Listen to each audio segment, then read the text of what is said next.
अब हमने secular word जोड़ के सिर्फ ये जो अपना विस्तृत रूप है स्पिरिचुअलिटी का, इसको बहुत संकीर्ण कर दिया और इसको जो है धर्म पे लाके छोड़ दिया। तो ये बहुत जो है जिसे कहना चाहिए नैरो माइंडेड अप्रोच हो गई।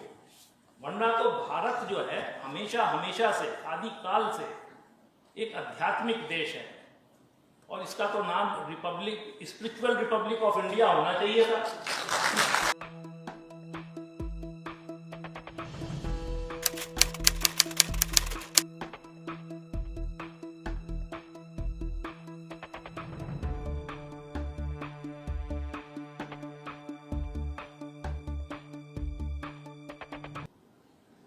नमस्ते, ये नमस्ते मैंने क्यों की, इसके पीछे भी एक छोटी सी कहानी है और हमारे ये जो आज विषय है इसमें एक शब्द धर्म भी आता है, ये उसके साथ जुड़ा हुआ है।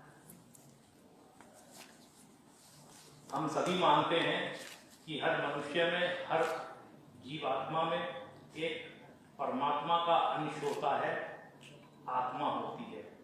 मेरे अंदर भी आत्मा है, आपके अंदर भी आत्मा है।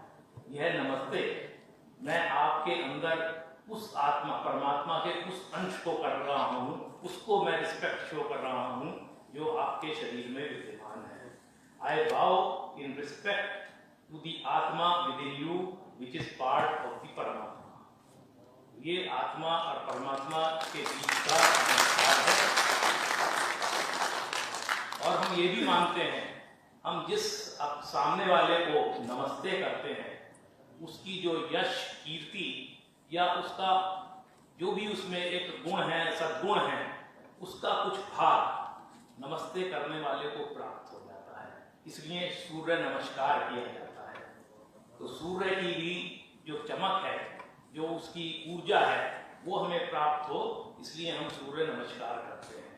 तो ये नमस्ते का ये अभिप्राय है। मंच पर आसीन एडवोकेट जनरल रैना साहब,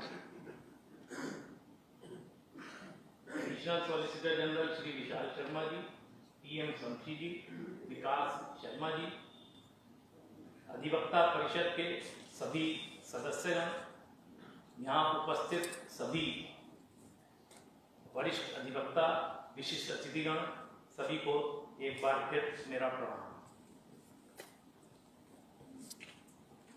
आज हम कॉन्स्टिट्यूशन संविधान दिवस के उपलक्ष्य में यहाँ इकट्ठे हुए हैं, एकत्रित हुए हैं, जबकि संविधान दिवस 26 नवंबर को हम लोग मनाते हैं, परंतु किन्हीं कारणवश शायद मेरी वजह से ही ये कार्यक्रम में कुछ विलंब हुआ और आज इसको आयोजित किया गया। संविधान दिवस भारत के लिए एक राष्ट्र उत्सव का दिवस है। जैसे कि हम स्वतंत्रता दिवस, गणतंत्र दिवस मनाते हैं, उसी परिप्रेक्ष्य में अगर हम देखें तो ये संविधान दिवस है। ये बड़ा महत्वपूर्ण है।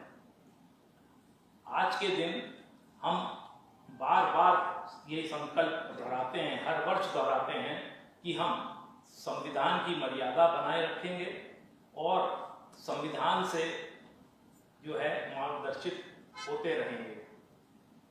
हमारा संविधान, जैसे आप जानते हैं, दुनिया भर के सभी संविधानों को देख के, समझ के और उन सब से जो चीजें भारत के लिए सही मानी जाती थी, उन सबको चुनकर ये एक लॉन्गेस्ट रिटिल संविधान हमारे पूर्वजों ने हमें दिया। संविधान की कुछ विशेषताएं हैं, वो मैं बाद में प्रकाश डालूंगा। पहले आज के टॉपिक पे भी हम देख लें, धर्म and the constitution of India. तो धर्म क्या है, कॉन्स्टिट्यूशन ऑफ इंडिया, संविधान और उसका आपस में सामंजस्य। अभी बड़े सुंदर शब्दों में रैना जी ने इस पे चर्चा की और आपको बहुत सूक्ष्म तरीके से उसके विषय में बताया। अब हमारे कॉन्स्टिट्यूशन के बारे में कुछ मोटी मोटी बातें हैं जो मैं अपनी कच्ची समझ से आपके सामने रख रहा हूँ। और मैं समझता हूँ वैसे तो आप लोगों को काफ़ी कुछ इसके बारे में मालूम है ही है। जैसा मैंने कहा, ये लॉन्गेस्ट रिटिन संविधान है। इसको बनाने के लिए, ड्राफ्ट करने के लिए 29 अगस्त 1947 को कॉन्स्टिट्यूएंट असेंबली ने एक ड्राफ्ट कमेटी गठित की। अब इस ड्राफ्ट कमेटी के चेयरमैन थे डॉक्टर बी आर अम्बेडकर।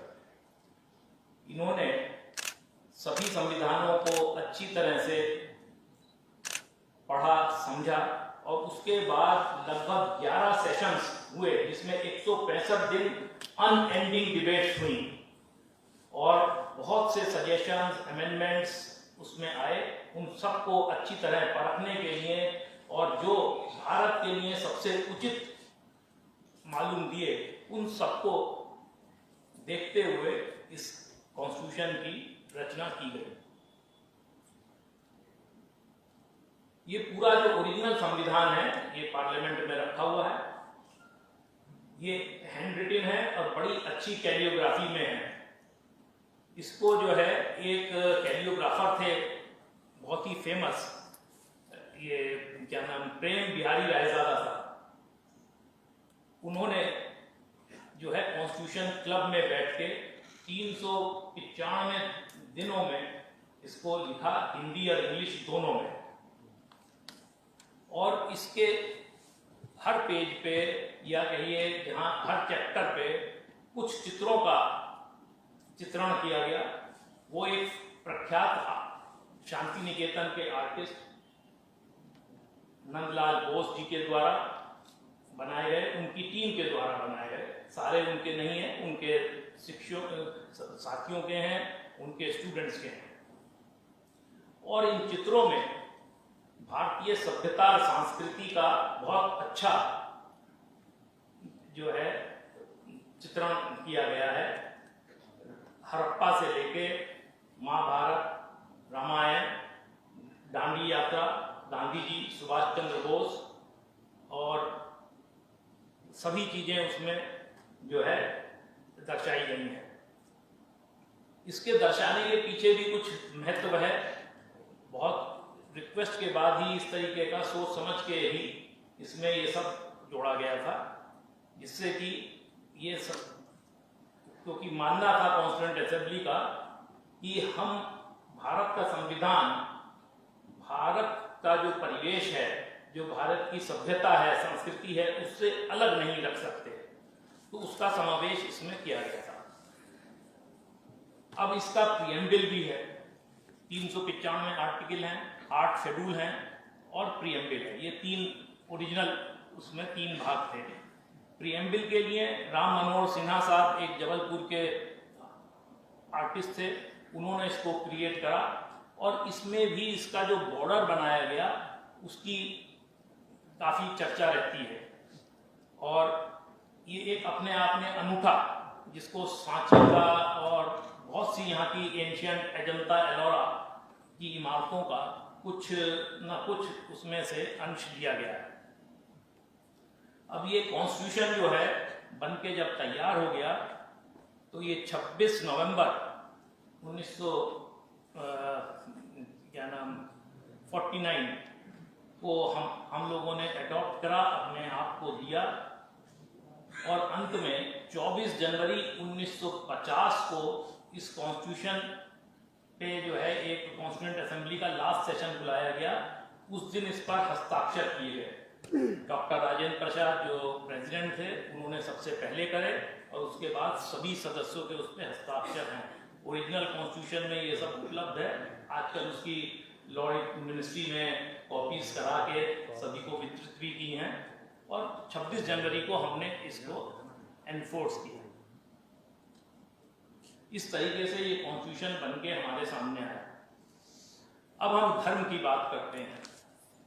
अब धर्म जो है इसकी तो अनंत परिभाषाएं हैं और हर व्यक्ति अपनी अपनी समझ से करता है, लेकिन बहुत सूक्ष्म और मेरी समझ से जो राइटियस लिविंग है, जो सरल और सीधी जीवन जीने की पद्धति है, उसको ही हम धर्म मानते हैं। बाकी कोई और परिभाषा जो है वो विद्वानों के लिए हो सकती है, लेकिन एक कॉमन मैन के लिए शायद righteous living is the only definition which can suit. Now righteous living ये किस प्रकार की, ये ऐसी जीवन पद्धति है जिसमें हम दूसरों की सहायता करें, उनकी मदद करें और उसी से अपनी भी मदद करें, कोई गलत कार्य ना करें। सही या गलत इस पे भी बहुत ये जो है बड़ा डिबेटेबल पॉइंट होता है। पाप और पुण्य, जैसे चित्रलेखा एक पुस्तक थी, उसमें पाप और पुण्य के बारे में जिक्र था और चित्रगुप्त और उनके सबके ही निगाह में अलग अलग उसकी परिभाषा थी, अलग अलग सोच थी। तो ये तो जिस परिवेश में हम रहते हैं, उसके जिन परिस्थितियों में हम रहते हैं, उसके अनुसार पाप और पुण्य व्याख्या तो होता है। तो राइटियस लिविंग के साथ जो है हम अपने जो शास्त्रों को हम देखते हैं तो उसमें हम पाते हैं कि जो हमारे पुराने ऋषि मुनि थे, उन्होंने जंगलों में, गुफाओं में, पहाड़ों पे, एक प्राकृतिक स्थानों पर बैठकर तपस्या की। तपस्या का मतलब ये नहीं है कि वो एक पैर पे खड़े हो गए या समाधि लगा के बैठ गए। उन्होंने वहां तपस्या की, मतलब कि वहां उन्होंने अध्ययन करा। प्राकृतिक की गोद में बैठ के जब उन्होंने अध्ययन किया, तब उन्होंने समझा कि ये वायु, सूर्य, जल, इसका क्या महत्व है।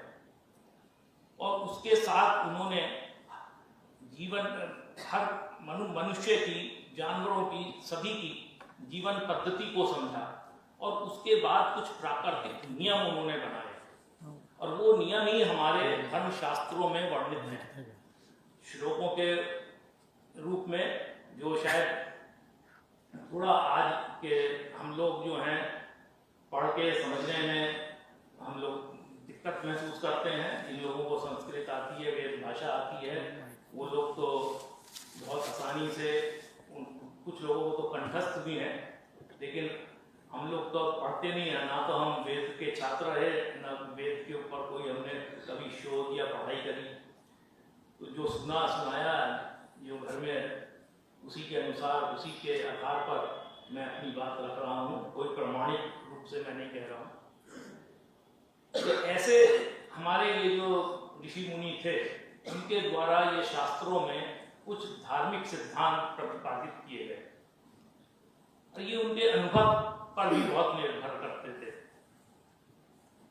अगर हम देखें तो हमारे विधि के बहुत से सिद्धांत हमारे धर्म शास्त्रों से ही आते हैं। जैसा सत्यमेव जयते, ये बहुत मूल सिद्धांतों की मैं बात कर रहा हूं। अहिंसा परमो धर्म, ये सब हमारे शास्त्रों से ही निकल के आए। और वेद तो कहते ही हैं कि एक और बहुत बड़ा डॉक्ट्रिन है, doctrine of pious obligation under the contract है। पिता का ऋण पुत्र को चुकाना पड़ेगा, किस हद तक चुकाना पड़ेगा, और राइट वो दाम दुपत का सिद्धांत जिसमें इंटरेस्ट जो है प्रिंसिपल से ज्यादा नहीं हो सकता। ये सब जो है हमारे वेद और पुराणों की ही देन है। ठीक है, आज उसमें लॉ का भी रूप ले लिया है, एक कोडिफाइड फॉर्म में भी आ गया है, लेकिन ये सब एग्जिस्टेंस में थे जब ये कोडिफाइड लॉ नहीं था उस समय में, और उसी अनुसार न्याय की व्यवस्था होती थी।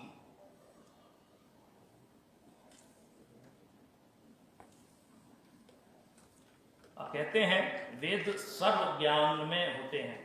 वेद defines the law of nature. क्यों? क्योंकि वो प्राकृतिक की गोद में ही बैठ के जो है उनकी रचना संरचना हुई है। अब जब हम देखते हैं कि धर्म को और विस्तृत रूप में देखते हैं तो हम पाते हैं कि लॉ अपनी जगह है, जो एक आज कोडिफाइड फॉर्म में है या संविधान के रूप में है, या संविधान में हर चीज नहीं लिखी हुई है। जैसे कि मैंने उदाहरण दिया, नमस्ते हमने करा, नमस्ते करना कोई संविधान में नहीं लिखा हुआ है, किसी विधि में नहीं है, लेकिन ये हमारे एक शिष्टाचार का है, एक अनुभव के आधार पे जीवन पद्धति का एक अंग बन गया है। तो जब लॉ और मॉरलिटी या शिष्टाचार या गुड कंडक्ट ये मिलता है तो ये धर्म के शेप ले लेता है। और उसी प्रकार से ये सारे हमारे सिद्धांत अहिंसा, परमो धर्म, सत्यमेव जयते आदि उससे विकसित हुए। और वेदों में ही एक बहुत बड़ी बात लिखी है जिसमें संस्कृत के श्लोक है वैसे तो, और उन्होंने कहा कि न्यायाधीश कैसा होना चाहिए, और यही परिभाषा आज भी हम फॉलो करते हैं।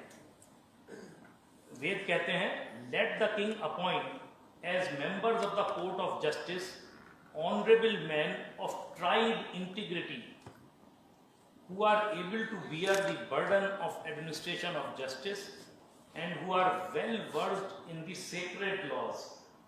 यहाँ सिर्फ laws नहीं है, sacred laws, rules of prudence, who are noble and impartial towards friends and foes। यही आज हम शपथ लेते हैं without any ill will and pressure।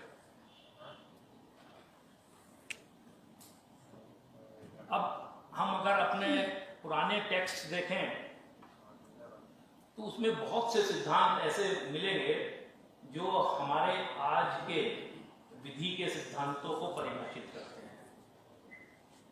एक संस्कृत की नाटिका है मृतकाटिकम, बहुत पुरानी और बड़ी फेमस, जैसे कालिदास का मेघदूत और शकुंतला है, उसी प्रकार से मृतकाटिकम।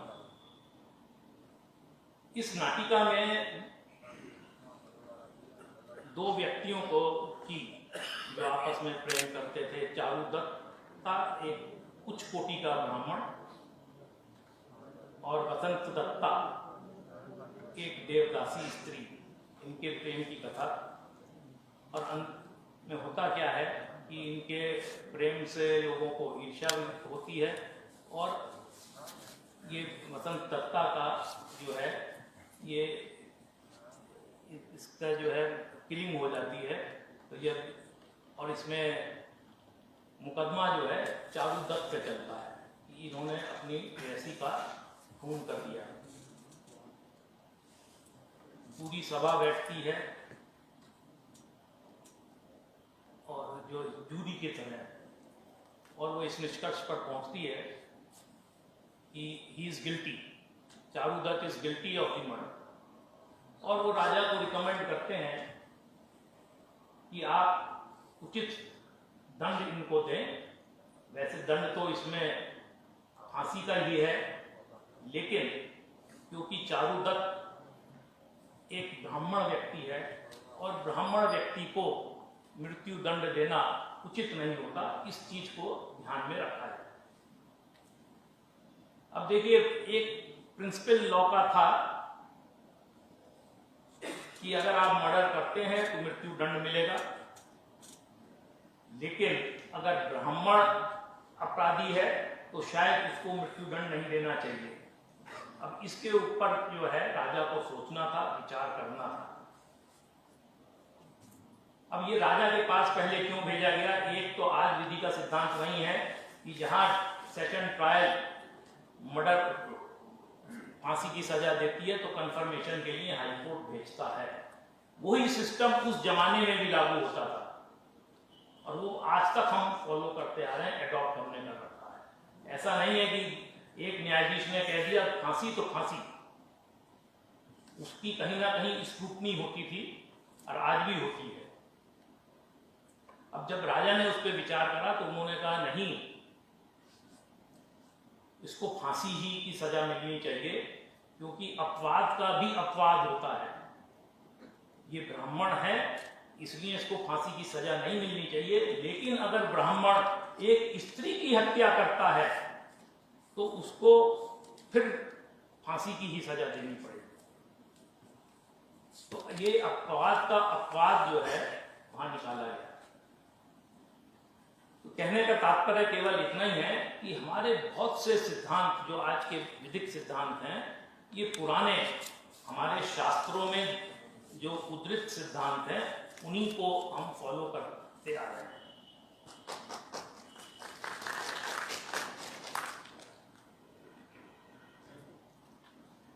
अब हमारा एक तरफ तो संविधान है और एक तरफ हम लोग बहुत मॉडर्न एजुकेशन वाले व्यक्ति भी हो गए हैं, शायद उस दुनिया से बहुत बाहर दूर चले गए हैं जहाँ की 80% भारत की आबादी रहती है गांव में, तो हम लोगों को उसका आइडिया नहीं रह गया है, कोई उसके बारे में हम सोचते भी नहीं हैं और न्याय को एक पृथक रूप से उस छोटी सी जो दुनिया गांव की दुनिया है उससे अलग हटके, या एक दबी हुई जो देश की वो है जनता है उससे हटके शायद हम न्याय को लागू करने लगे हैं। इस विषय में एक छोटा सा उदाहरण दूंगा। एक बार कुछ विदेशी भारत आए तो गाड़ी से जा रहे थे, रात का समय हो गया था, तो एक कस्बे के पास, छोटे से शहर के पास, गांव के पास से वो निकल रहे थे, तो उन्होंने देखा एक बूढ़ी स्त्री लैंप शेड के नीचे, लैंप पोस्ट के नीचे बैठी हुई है, कुछ अफसोस कर रही है, बीच बीच में उठती है, जमीन पे कुछ ढूंढने की कोशिश करती है और फिर थक हार के बैठ जाती है। तो विदेशी जैसे थे जिज्ञासु, उन्हें गाड़ी से उतरे, उन्होंने पूछा, माई क्या ढूंढ रही हो? तो उन्होंने कहा, बेटा कपड़ा सिलना था, सुई गिर गई, सुई ढूंढ रही थी। तो उन्होंने कहा, हम मदद करते हैं, तुम कहाँ ढूंढोगी बुढ़ापे में? वो सब विदेशी लोग, 2-3 लोग थे, वो भी सुई ढूंढने लगे। अब सुई कहाँ मिलेगी, रोशनी भी बहुत नहीं थी, लैंप पोस्ट था। तो जब वो थक गए तो उन्होंने कहा, माई ये तो बताओ कि सुई गिरी किधर को थी? तो उसने कहा, बेटा वो तो झोपड़ी में गिरी थी, यहाँ कहाँ ढूंढ रही हो? तो यही कुछ हमारे लॉस के साथ हो रहा है। जो चीज वेस्टर्न कंट्री में हो रही है उसके अनुसार हम लॉ लगा दे रहे हैं, अपने संविधान को इंप्लीमेंट कर दे रहे हैं।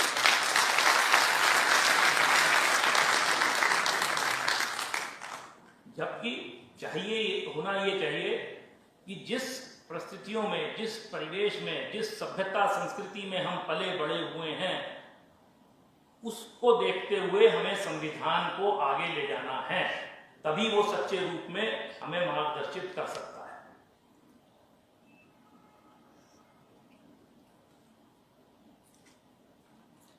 संविधान में 105 अमेंडमेंट हो गए 72 वर्षों के अंदर, यानी कि एक वर्ष में एक से ज्यादा अमेंडमेंट।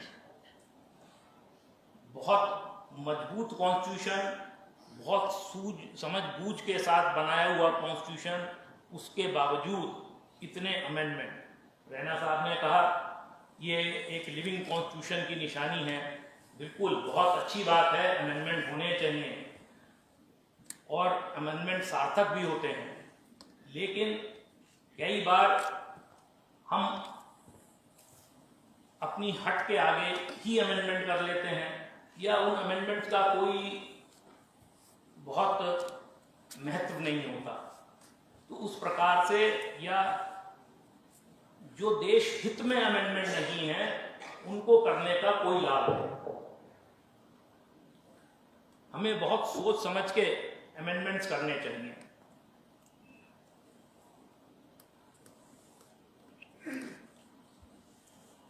एक 105 में से मैं केवल 2 अमेंडमेंट का जिक्र करूंगा। पहला, दोनों जो है सन 76 वाले अमेंडमेंट हैं, जिनसे एक तो फंडामेंटल ड्यूटीज का चैप्टर 4A जोड़ा गया, दूसरा उसी के द्वारा कॉन्स्टिट्यूशन में भी 3 शब्द जोड़े गए। बहुत अच्छे हैं, उससे कोई फर्क नहीं पड़ता, लेकिन देखना यह है कि क्या इन अमेंडमेंट की आवश्यकता थी या ये सही जगह पे जोड़े गए। पहले हम फंडामेंटल ड्यूटीज वाला जो अमेंडमेंट है उसको देखते हैं। जैसा मैं बार बार कहता हूं, उसे आज फिर दोहरा रहा हूं कॉन्स्टिट्यूशन में फंडामेंटल राइट्स पहले दिन से व्याख्यात थे, परंतु कर्तव्यों के बारे में कोई चर्चा नहीं थी। बिना कर्तव्य पालन किए हम लोग अधिकारों की मांग करते रहे। इस चीज को बहुत समय बाद हमारे लॉ मेकर्स ने रियलाइज करा, ये तो गलत है। आज भी देखिए, जब आप 226 में एक्स्ट्रा ऑर्डिनरी जुरिसडिक्शन में आते हैं तो कभी कभी कोर्ट पूछ लेती है कि आपके एंटीसीडेंट्स क्या हैं। कोई गलत व्यक्ति तो हमसे एक्स्ट्रा ऑर्डिनरी जुरिसडिक्शन या डिस्क्रिशनरी जुरिसडिक्शन की एक्सरसाइज की मांग तो नहीं कर रहा। वो इसीलिए है कि जो व्यक्ति कर्तव्य करता है उसके बाद वो अपने अधिकार की मांग करे तो वह उचित होगी। और यही बात हमारे धार्मिक ग्रंथ हमें बताते हैं। मैंने पहले भी कहा कि त्रेता में मर्यादा पुरुषोत्तम रामचंद्र जी आए, मानव रूप में आए। उन्होंने मानव को मानव के रूप में रहते हुए कर्तव्य पालन सिखाया, इसीलिए मर्यादा पुरुषोत्तम कहलाया। और आप अगर रामचरितमानस को देखेंगे तो उसमें हर रिश्ते के संबंध में जो है कर्तव्य व्याख्यात किया गया है। भाई का भाई के प्रति, पत्नी के प्रति, पति का पत्नी के प्रति, बेटे का पिता के प्रति, पिता का बेटे के प्रति, माँ का, यहाँ तक कि गुरु के प्रति और दुश्मन के प्रति कैसा व्यवहार होना चाहिए, ये सब उसमें कर्तव्यों का उल्लेख किया गया है। तो इसका क्या तात्पर्य है? यही है कि कर्तव्य जो है, हर व्यक्ति को अपना कर्तव्य करना है, अधिकार की कहीं बात ही नहीं है। आप अपना कर्तव्य करेंगे तो कहीं अधिकारों का हनन होगा ही नहीं। तो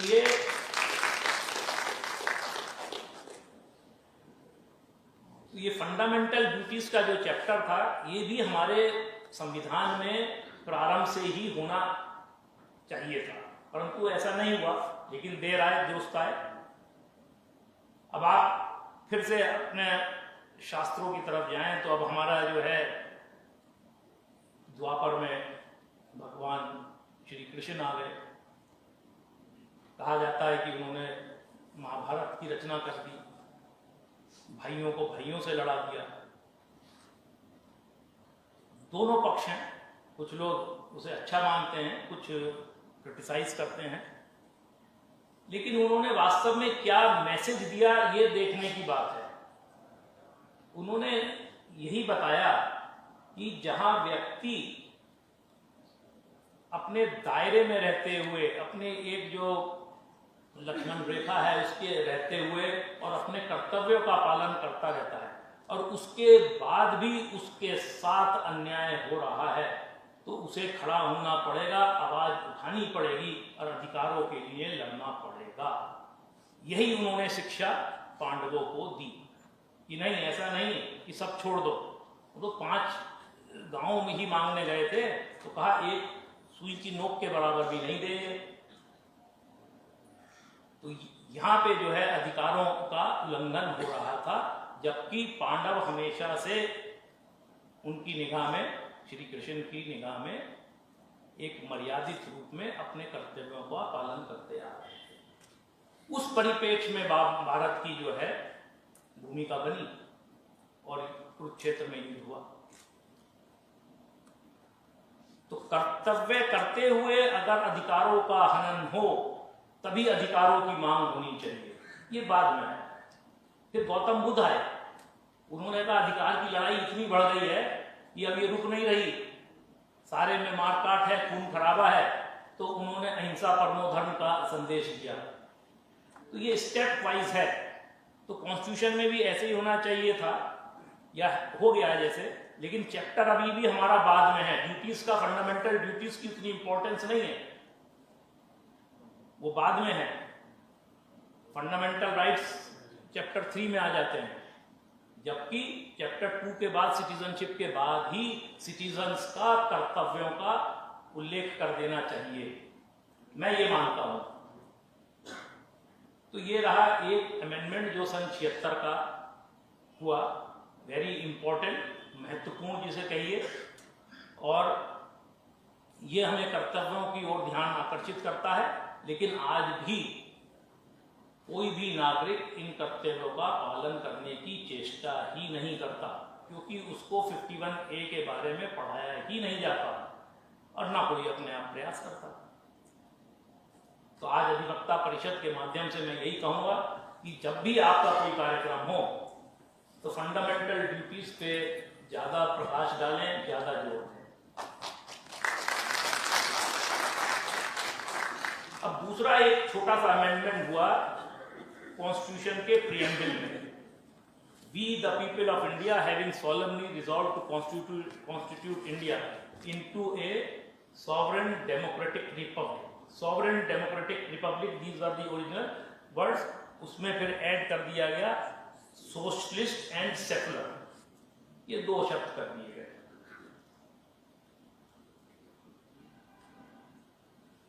उनके ऐड करने से कोई फर्क नहीं पड़ा। भारत धर्मनिरपेक्ष देश था, धर्मनिरपेक्ष देश है, और हर स्टेटा ऑफ सिटीजन्स की देखरेख वो करने में सक्षम है, करता रहा है, कर रहा है। तो वो सोशलिस्ट नेचर भी उसकी जो थी एक तरीके से इनहेरेंट थी। भारत पे अनगणित शासकों ने शासन किया। पाल्लवाज हुए, चाणक्य, मौर्याज हुए, गुप्त हुए, उसके बाद कनिष्क भी रहे, बाद में मुगल और ब्रिटिशर्स भी आए, सब ने शासन करा। लेकिन किसी भी काल में भारत की व्याख्या धर्म के आधार पर नहीं हुई। किसी रिलीजन के आधार पे ये नहीं हुआ कि भारत मुस्लिम देश है, भारत क्रिश्चियन देश है या भारत हिंदू देश है। ये कहीं व्याख्या नहीं हुई। क्यों नहीं हुई? क्योंकि हर काल में ये माना जाता रहा कि भारत एक धार्मिक, एक देवभूमि, इस सबसे बहुत ऊपर एक आध्यात्मिक देश है। यहाँ लोग अध्यात्म की खोज में स्पिरिचुअलिटी की खोज में आते हैं और आज भी आते हैं। अब हमने सेकुलर वर्ड जोड़ के सिर्फ ये जो अपना विस्तृत रूप है स्पिरिचुअलिटी का, इसको बहुत संकीर्ण कर दिया और इसको जो है धर्म पे लाके छोड़ दिया। तो ये बहुत जो है जिसे कहना चाहिए नैरो माइंडेड अप्रोच हो गई। वरना तो भारत जो है हमेशा से, आदि काल से एक आध्यात्मिक देश है और इसका तो नाम Republic, spiritual Republic of India होना चाहिए था।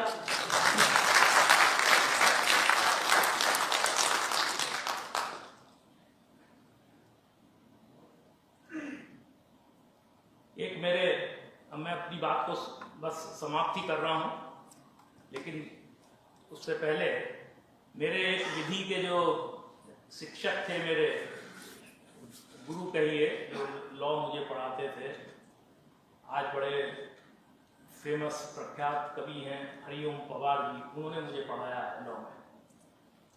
उन्होंने भी संविधान पे एक कविता लिखी, उसका मैं जिक्र करना चाहूँगा। इसी अमेंडमेंट के संबंध में लेके 2 लाइनें उसकी, और कविता बहुत लंबी है। उन्होंने कहा, मैं भारत का संविधान हूँ, लाल किले से बोल रहा हूँ। मैं भारत का संविधान हूँ, लाल किले से बोल रहा हूँ। मैंने तो अधिकार दिए, धर्म कर्म संस्कार दिए, लेकिन तुमने इन अधिकारों का, मुझ में लिखे उपचारों का यह कैसा उपयोग किया। सब नाजायज भोग किया, मेरा यूं अनुकरण किया जैसे सीता हरण किया। मैं भारत का संविधान हूँ, लाल किले से बोल रहा हूँ। मैं चोटिल हूँ, शत विकसित हूँ, मैंने ऐसा आघात सहा है जैसे घायल पड़ा जटायु पीड़ा से कर रहा है। ऊपर से मैं हरा भरा हूँ, सांसद में 100 बार मरा हूँ। ये जब लिखी गई, जब 100 बार अमेंडमेंट हुआ था।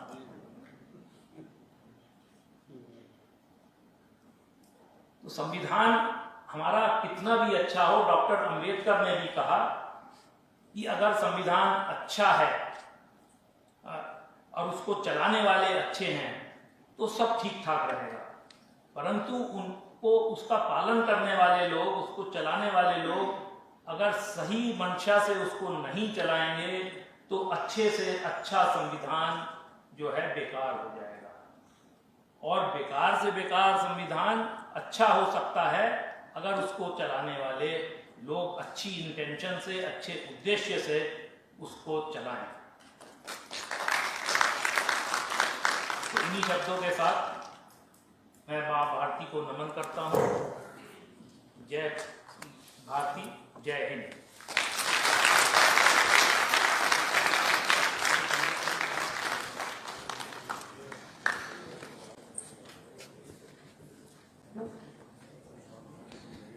धन्यवाद जी।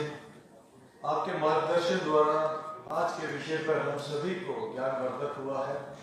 आपके मार्गदर्शन से हमें पता चला कि कैसे भारतीय संविधान और धर्म एक दूसरे के पूरक है, और अब हम समझ सकते हैं कि संविधान का निर्माण करते वक्त संविधान के रचनाकार ने धर्म से किस प्रकार से प्रेरणा ली होगी। कार्यक्रम के समापन की ओर बढ़ते हुए मैं धन्यवाद प्रस्ताव रखने के लिए अखिल भारतीय अधिवक्ता परिषद के नेशनल एग्जीक्यूटिव मेंबर और ASGI श्रीनगर ताहिर शमसी जी को आमंत्रित करता हूं।